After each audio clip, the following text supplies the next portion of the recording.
Hello, hello! Welcome back to Evenicle show. The never heard us was kinda crazy, so what will this bring us? One day after Alex had defeated Epity, and Rona was still investigating the Hollow Knight's whereabouts. Alex! Please make me a coffee, and a strong one with no sugar. Charles dragged herself into the living room and crashed onto the closest chair. Sure, want something to eat with it? Nah, I'll definitely fall asleep if I put something into my stomach right now. Then just take a nap? What are you pulling out these all-nighters for? You're never gonna be pretty like me without your beauty sleep. But who cares, right sis? You can let yourself go now that you're married. Sorry, I didn't really mean it. Why are you teasing her if that's all it takes you to make you apologize? Amelia jumped the hand and to escape her sisters in badging retaliation. Strangely enough, the attack never came.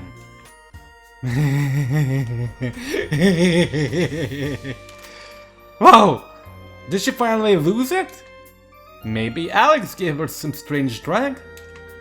Is she gonna transform into a monster? Don't be silly. It's just... I'm a little happy for a particular reason. See? I told you! She's completely lost it! Oh, shut up! It's nothing like that. Charles, have you been up all night again? Of course! I finally got my hands on a full copy of the original Evenicle. Alright, you're still going over that big old tome. I'm going to burn every single letter into my retinas before I give it back. Masquerade looked pretty hesitant to read it herself. Here, your coffee.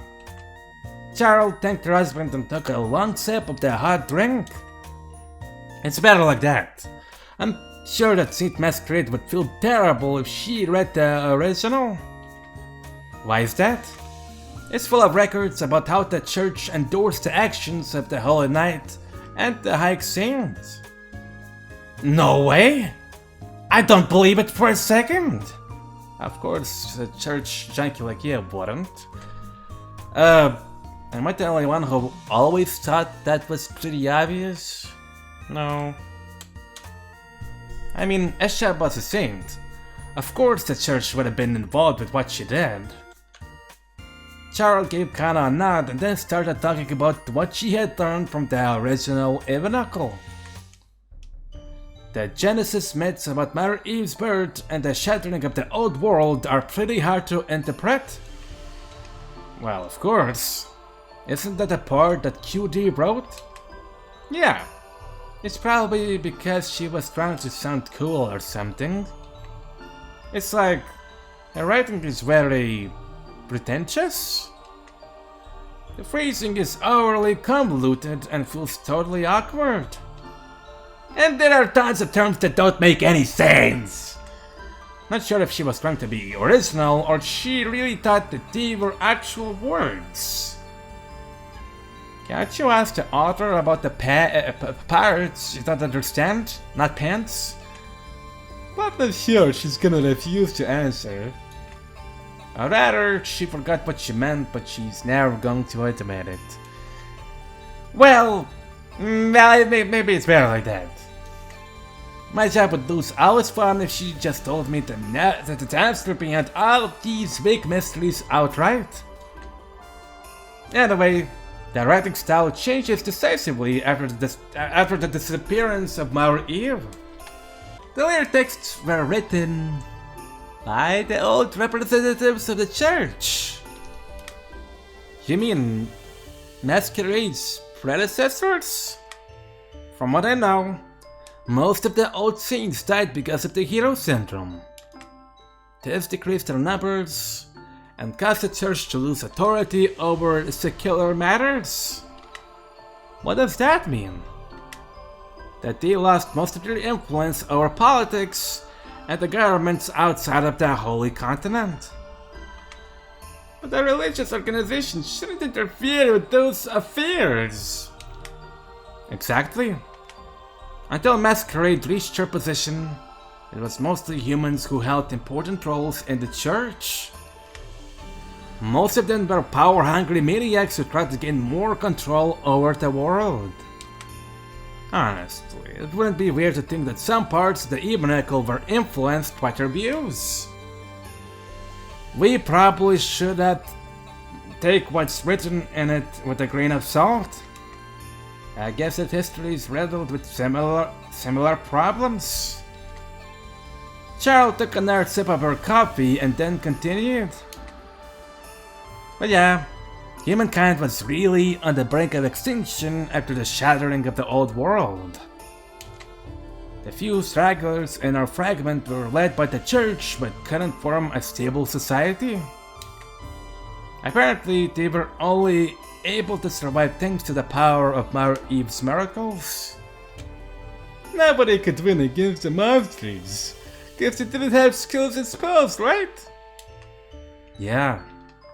The saints of that era frantically tried to decipher the Evenicle in the hopes of finding a way to turn the tables. Eventually, they found a story from Mother Eve's life, where she banished countless monsters. He recreated it through a special ceremony, and established the first safe haven for humans to live in. That's where the Holy Knight's sanctum is located. Obviously, the ones who performed the ritual were the Holy Knight and the High Saint. But of course, they couldn't perform such a powerful rite all by themselves. The church supported them in any way they could. So the only humans who could live a decent life back then were the ones in the sealed dungeon? Yep, it's pretty ironic, isn't it? The people who had been abandoned during the barbaric era were the only ones who escaped its consequences. Good for them. Anyway, after securing a place to survive, the church looked for a way to change the laws of our world. They wanted to reclaim the use of skills and spells, but the ritual needed an insane amount of spiritual power. The only way to obtain something like that was by tapping directly into the Dark Fiend's energy. Again, High Saint Isham was chosen to carry out the ceremony, along with their paladin, Holy Knight Brad. I see.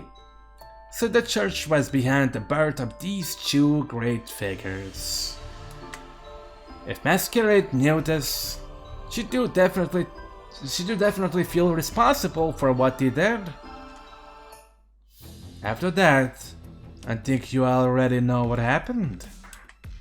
Isham and Brad crossed QD Seal and ventured inside the Dark Fiend. Yeah, I played that lecture not long ago. And had a story a billion times at this point. High Saint used his remains to use his power and granted the Holy Knight his endless skills. So the Dark Fiend carries enough spiritual power to change the laws of our world? Yeah, I think that this part of the story is true. What about the Animus Reactor? It wasn't built yet. The Evenicle says that the Holy Knight created it with the Horus decades after Isham was left behind. After that, it seems that he had a falling out of some kind. The Horus returned underground and he told the High Saint about what happened outside. Maybe Epidee first heard about the Animus Reactor from the stories passed down by Isham's offspring? It could be, and that's why she decided to join the royal court. Then she read a modified copy of the original Evenicle and fell for the Holy Knight's trap. Man, his plan was just insane.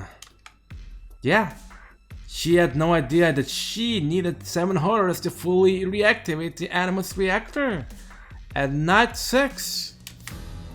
She also didn't know that their blood could unseal the Holy Knight's endless skills. So... that playboy didn't even need to be there? Looks like it. Maybe he wanted to spectate the event and forged the text to see that he was needed. He wrote that 6 horror statues and descendant of the Holy Knight were necessary to operate the machine. That also meant that he couldn't be killed before its reactivation. That sure was a roundabout way to do things. Well, I'm pretty sure that Brad only modified the Royal Evenicle's apocryphal records. What about the female horror sealed inside Mare Eve's statue? Her existence was erased from the royal copy to convince the reader that only 6 statues were needed. So the original Evenicle still mentions her story? Yeah, but I'm not sure how accurate it is since it was recorded by the church. That horse girl was pretty. Very pretty. Yeah. Her name is Gigabelle. Apparently, she betrayed her 6 companions during their final showdown with the Holy Knight. Why did she do that? Alex, are you for real? You can't even figure that out by yourself? Huh? Huh? What do you mean? Gigabelle is clearly in love with the flunked playboy. Alex is even more dense than Platinum's heart. I guess that makes sense. Because of her betrayal, the rest of the Horus couldn't seal all of the Holy Knight's power. He retained the skill that stopped him from growing old. And that's why he survived for who knows how many centuries. Yes, he then must have decided to hide the terrified Gigabelle inside that statue of Mare Eve. Speaking of which, Yuragi, didn't you see that something was off about that sculpture the first time you saw it? Yes, I think I did. It looked different from the ones you typically see at the holy sites. Really? It looked like any other statue of Mare Eve to me. Anyway, the Evenicle says that the only people who knew about Brad were the old members of the church and the left-hand family. They used to protect him. My family knew? Well, of course. Your relatives spent entire generations guarding someone who never grew old. Then, does that mean that my father knew the king's real identity? There's a chance. Hamlin might have decided to investigate your family because he had a hunch that you were hiding something. Then, my brothers were killed because they... You alright, Kano? Yeah. At least he brought the secret we swore to protect their graves. After losing his skills, Brad holed up into his palace and kept a low profile. His closest descendants had all died because of the hero syndrome, and everyone forgot about him. Centuries passed, and the Holy Knight became a mere legend passed down through the generations. Meanwhile, John was setting up a crazy plan to get back his skills and kill Ishtab. Yeah, until one of her descendants learned about the Animus reactor and decided to use its power. And here I thought that the flunk playboy let Epita do whatever she wanted because he didn't care. Instead, he was waiting for her to fall for his trap. Alex and the girls thought back to John's intricate plan and let out a long sigh. How did 2 great people like the High Saint and the Holy Knight end up in such a terrible situation? They only wanted to save the world. You could say it was humankind's fault. Yeah. In a way, The High Saint was left with no choice but to merge with the Dark Fiend. We even forgot about her sacrifice. And she did save the world. You know, I think it was too much of a burden for a single woman and a single man. They were human like everyone else. Yeah. All the mess that came after, it's about humankind having to come to terms with its mistakes. Nah, I don't think that was the real problem. Alex? What do you mean? Ishab wished for a world where humans wouldn't have to live in constant fear of monsters. Why did she curse humanity with the hero syndrome then? Probably to avoid the arrival of a new barbaric era? The Iron Knight's offspring had started using their skills to kill our human beings. In the end, the hero syndrome was a necessary evil to keep us in check and let us live a better life.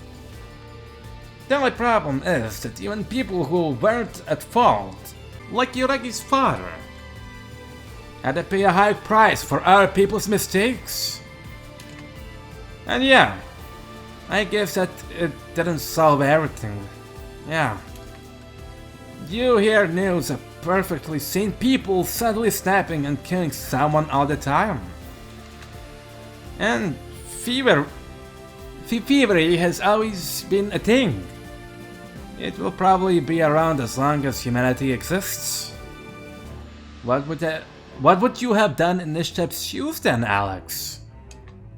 Oh boy, let's see. Hello! Huh? Alex raised his voice like he was proclaiming a grandiose answer that solved everything. But you can't just sit on your hands during a major crisis and let the world get destroyed, right? Bishop may have made her fair share of mistakes, but we're still here thanks to her. And of course, I'm planning to do the same. Then... yeah, I'm going after that flunked playboy as soon as I hear back from Rona. I'm gonna chill. I may be no match for the Holy Knight, but I'll do everything I can to protect my husband. Hey, I was planning to tag along from the very start. Let us gonna beat him up. But first, we better get something to eat. You can't save the world on an empty stomach. Good idea. I was starting to get a little hungry. What's for lunch today? A 5-hour full course meal! 5 hours? Wait, I need to prepare these fancy menus. The AE are even leather covered? Wow. Wow, there are at least 50 different dishes on this page. You look nuts, holy shit. There's no way we can eat all this stuff. Hey, no worries, the cooking is going to take a while, so... okay, I'll start preparing the bread dough right away. I guess I could at least wash the fowl and... I'll go buy the rest of the ingredients. Amelia, Enda, could you ask Granny Tsubaki to come here and give us a hand? Okay. Meh. What about Platina? Ask the townsfolk to share some veggies with us. They'll never be able to resist your cuteness. Okay. Platina's gonna be right back. Could you give me something to do? Everyone is helping. It's awkward if I'm the only one doing nothing. Sure, no worries. Want to go pick up Rona and the other girls and bring them here? Consider it done! Alex's wives received their instructions and scrambled to take care of the preparations. Alright, you're going to eat so much that you'll be rolling on the floor tonight! Wait! Can't we cut the menu to 10 dishes at most? No. And so, Alex and his girls spent the rest of the day partying to lift their spirits before the final battle.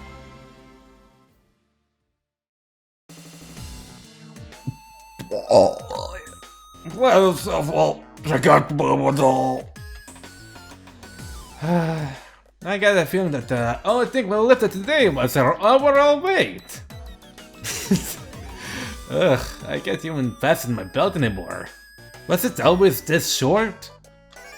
I just saw that this food won't go to my boobies again. The girls realized that Alex's cooking was even more terrifying than the battle awaiting them. And that was it for the last part of the episode. Let's get to QD. Yeah. Hey Grandma, your grandkids are here! Give us money. I want to buy snacks. Hey! QD, open up! Alex barged into QD's chambers and called her from outside the tightly shut screen doors. 出てこないわね。 Are they banking? ここは私のハンマーが活躍する場面ですね。 Yuragi! 待て待て、怒らせると厄介だぞ。でも中に人がいる気配はするよ。 Yuragi, chill! The young doctor stepped forward and pressed an air against the screen door. Huh? I think I can hear something. He then grabbed his stethoscope and placed the spell over the flat surface ahead. It's rather unbecoming for a proper psycho like me to use his medical tools this way, but you know.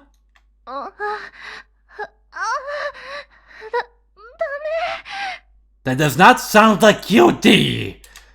アレクさん、何が聞こえるのですか？ Shh!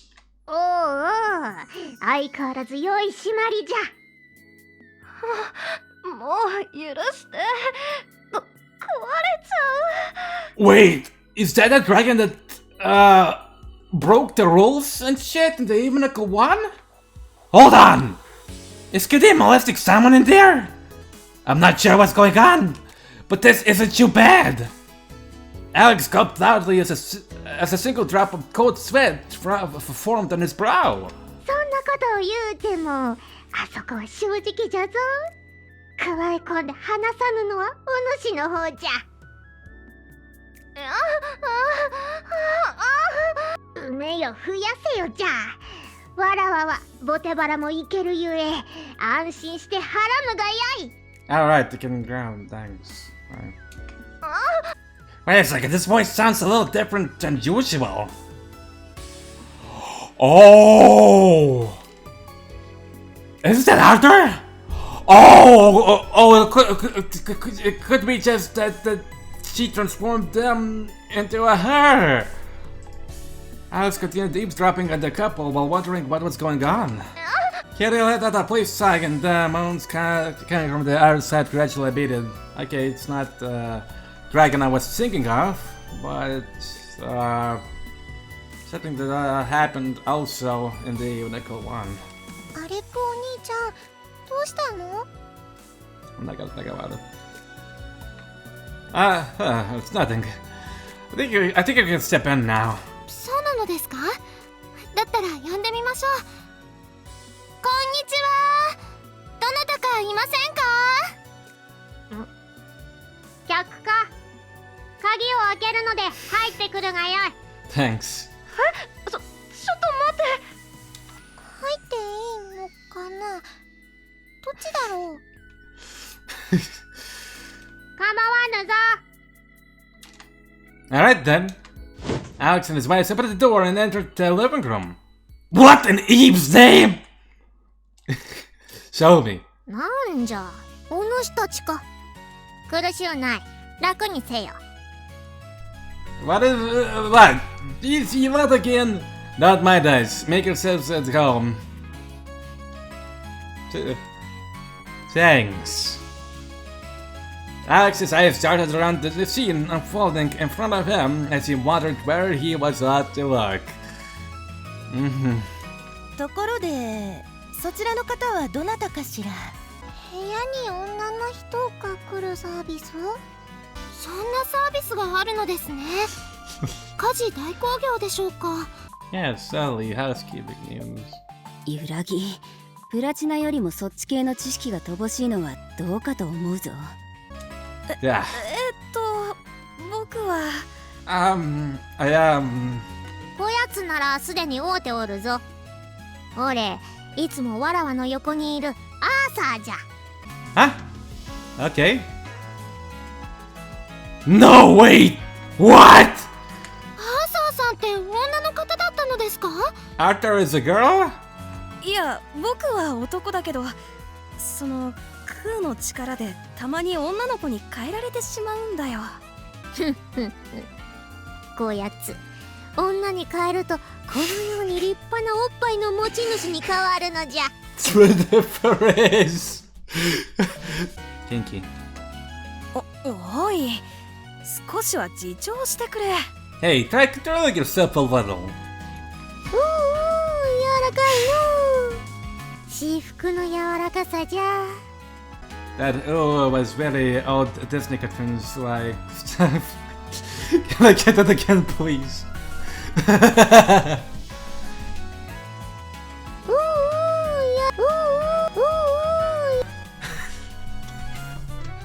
もうあれだけしたのにまだやりたいのか？お母さんと同じだけど、QD は相手の性別まで変えちゃうみたいだね。さすがわらわじゃろ。現世に転生させた時もムラムラしたら女に変えて楽しんでおったからの。 So, you swamped his gender while he was alive as Arclepius? まあアーサーの子孫の何割かは女の体で産んだ子供ゆえ今さらの話じゃな。 Seriously? マジじゃぞ。甘えたくなったら訪ねてきていいぞ。僕の子孫なら子供みたいなものだからな。No thanks. I'm okay, I think. Anyway, I guess you guys must have gotten carried away while going at it.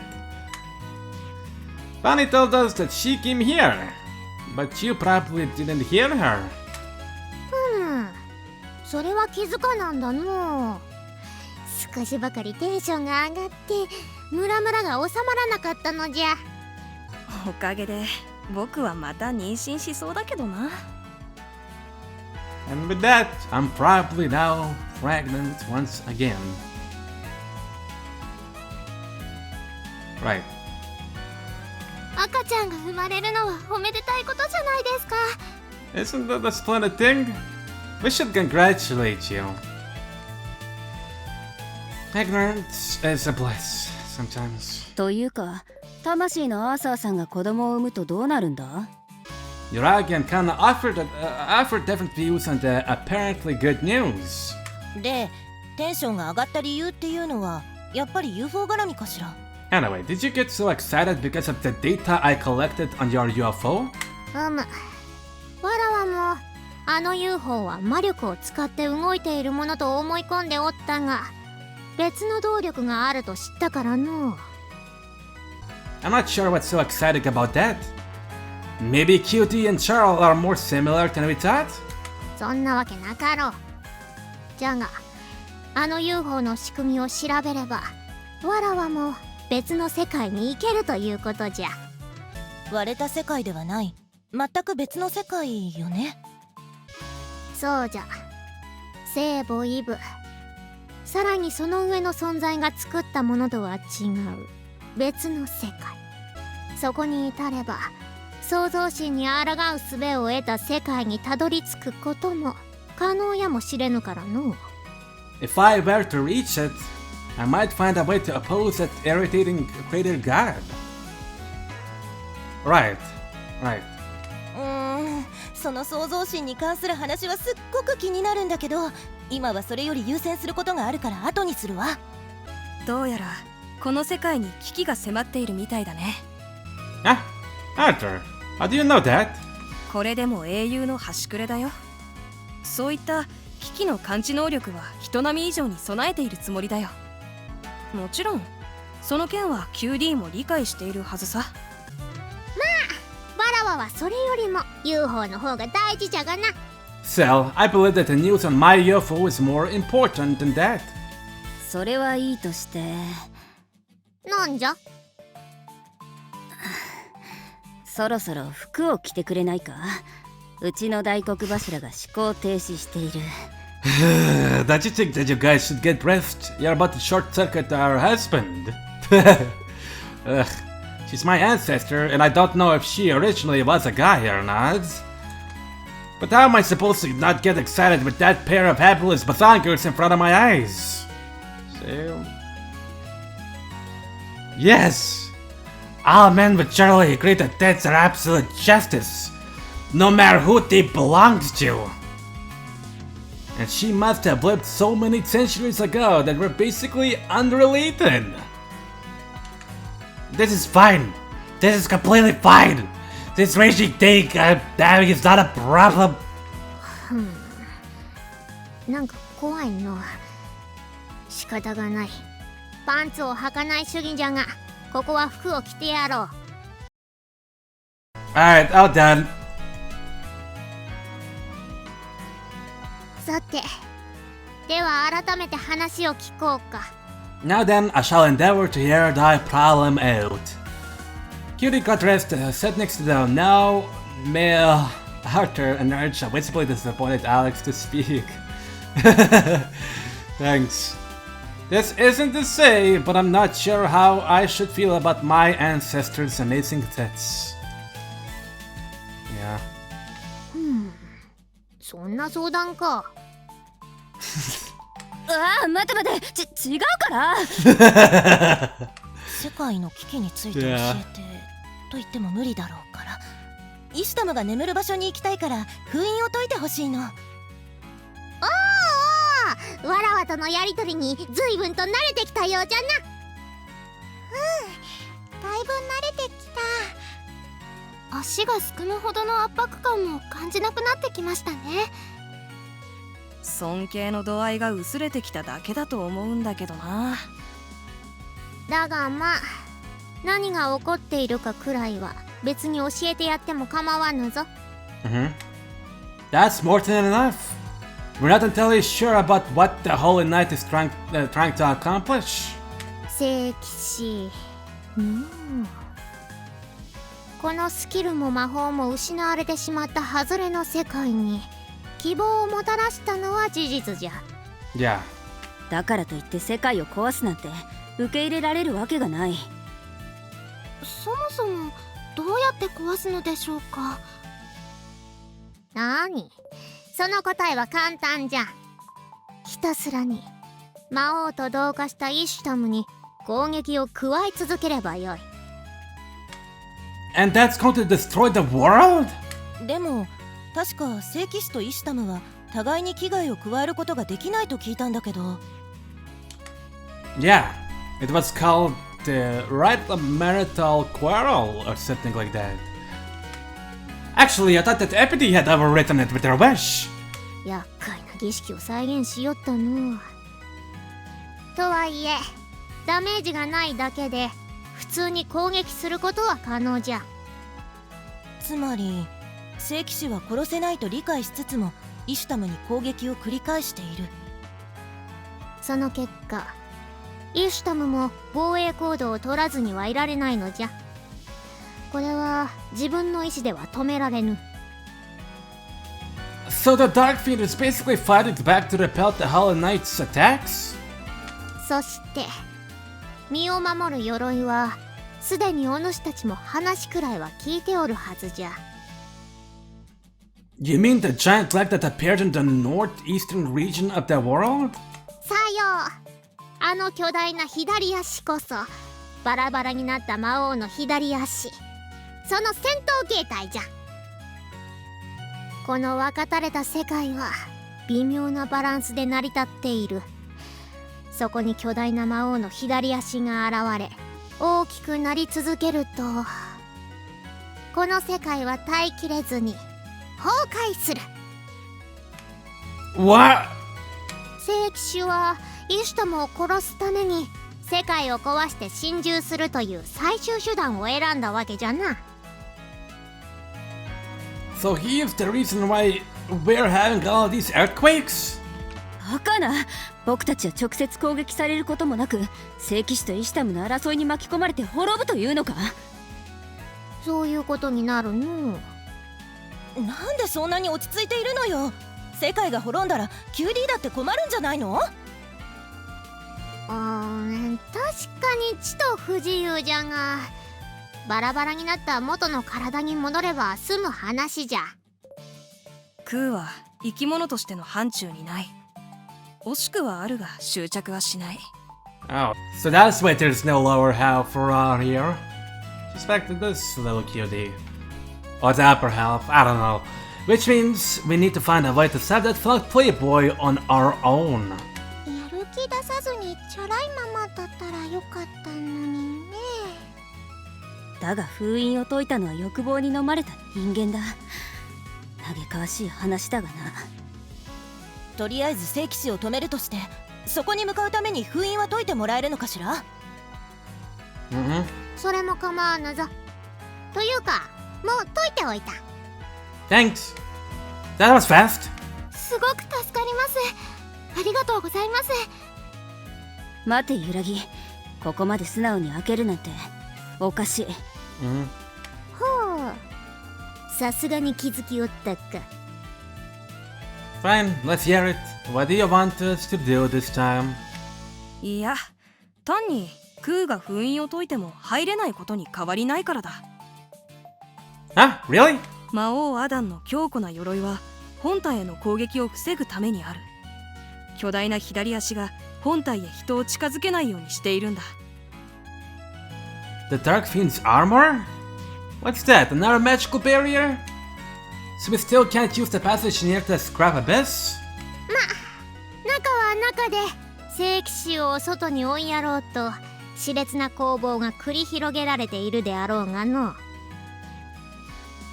封印を解こうが解くまいが入れないことに変わりはない。まったく意地が悪すぎるわよ。そう褒めるでない。褒めてないと思うけど、QD さんはとても親切ですよ。The Queen of Dragons turned towards Yuragi with a rosy tint on her cheeks. ライブの様子も教えてくれましたし、入れないことも教えてくれたんです。とてもいい人です。感謝するがよい。ぬか喜びさせてニヤニヤしてやろうと思ってた誰かさんには効果的な精神攻撃だな。 Right. だがそれでも人間に肩入れしないという QD としては中立、いや少しだけ優しい落としどころだと思うぞ。たわけたことを言うでない。わらわはすごく意地悪なのじゃ。なるほど、優しいね。もしかして会場にあるという巨大な左足を何とかすれば入れたりする？攻撃が続く限り再び足は現れるが、しばらくの間なら侵入可能じゃな。If the leg reappears, why doesn't Aiden put himself back together? なるほど、アーサーさんの言う通りしっかり滅亡を回避する手はずは残しておいてくれたみたいね。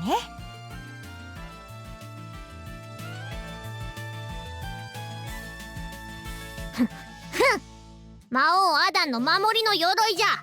人間ごときにどうこうできるものとも思えんのかの。わらわはそこで絶望に染まるお主たちをニヤニヤして眺めるつもりじゃ。そうか。期待に添えるようにせいぜいあがかせてもらおう。ありがとうキュウリー、頑張ってくるからね。